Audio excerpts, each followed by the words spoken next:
अस्सलाम वालेकुम फ्रेंड्स, क्या हाल है आप सब लोगों को। उम्मीद है आप लोग बिल्कुल ठीक ठाक होंगे। आज फिर हम एक अहम वीडियो के साथ आपकी खिदमत में हाजिर हैं। गुज़श्ता 3 दिनों से इस्लामाबाद, पिंडी और पंजाब के मुख्तलिफ इलाकों में मुस्तकिल तेज़ हवाओं का सिलसिला जारी है। ऐसे में अक्सर लोगों के नाक से खून आने की शिकायत है और कराची में भी काफ़ी लोग यही शिकायत कर रहे हैं, जबकि यहाँ तेज़ हवाएं नहीं चल रही।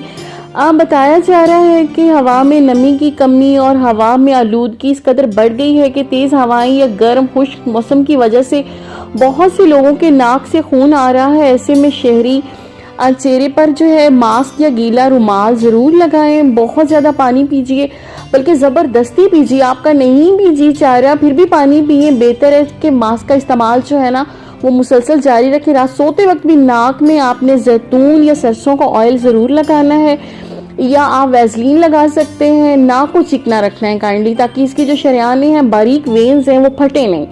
डॉक्टर्स के मुताबिक रावलपिंडी, इस्लामाबाद में इन दिनों रोज़ाना सैकड़ों अफराद जो हैं इन अलामात के साथ अस्पतालों का रुख कर रहे हैं।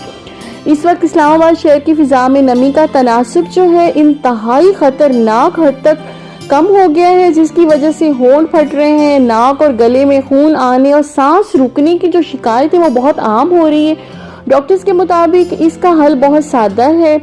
पानी का भरा हुआ बर्तन जो है वो अपने आसपास रखें। आप हर कमरे में एक एक पानी का जो बर्तन है वो रख दें।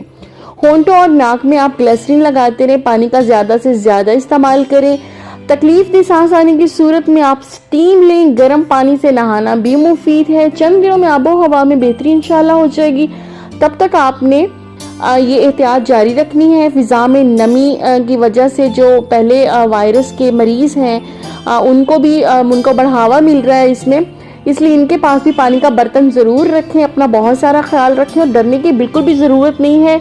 आफतें मुसीबतें आती रहती हैं और अल्लाह पाक से हम दुआ करते हैं कि अल्लाह पाक हमें अपनी हिफ्ज़ व अमान में रखे और इन मुसीबतों और आफतों से हमें बचा के रखे। अपना बहुत सारा ख्याल रखें, अपने प्यारों का ख्याल रखें। मुझे अपनी दुआओं में याद रखिएगा। इंशाल्लाह फिर किसी अच्छी और इन्फॉर्मेटिव वीडियो के साथ आपकी खिदमत में मंतशा सैयद फिर से हाजिर होंगी। तब तक के लिए मुझे इजाज़त दीजिए और काइंडली जो न्यू लोग हैं वो मेरा चैनल सब्सक्राइब कर लें और इस वीडियो को अपने प्यारों तक ज़रूर शेयर कीजिएगा।